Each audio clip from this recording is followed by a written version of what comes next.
What if I told you that just because your weight is up does not mean that you have a great amount of muscle? This is a misconception that I hear all the time where people think that if they're thinner, that they're gonna have less muscle mass, and that if they're overweight, because they're carrying around that weight, they're gonna have a ton of muscle. This could not be further from the truth. In fact, a lot of people have what's called sarcopenic obesity, which is where the weight is up, but there's not a lot of muscle to support it. And then they struggle even more with intentional fat loss. I'm Dr. NT, I'm a board certified obesity medicine physician, and this is what I help my patients with. So the thing I really want to stress here, looks do not matter. I know in the superficial world, it's a currency of thinness, and people think, I gotta look a certain way and weigh a certain weight. I care much more about what your body composition is doing.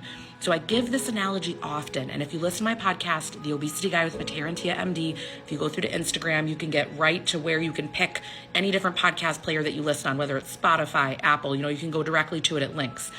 What I talk about is that I've had patients where they come in BMI 21, their body fat percentage is 10 points higher than a counterpart that had a BMI of 28 because this person had 20 plus more pounds of muscle. So do not just look at people and assume things or think, I know this in my mind. Actually look at some data. Get some labs to see what your health is looking like. Get a body composition test.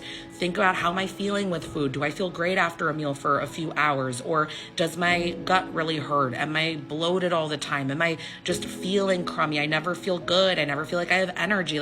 These things matter. That's actually part of your health picture. It's not just the number on the scale. Work with someone who understands all of this and really wants to help you overall feel better, not just get a number to go down. I can't stress this enough.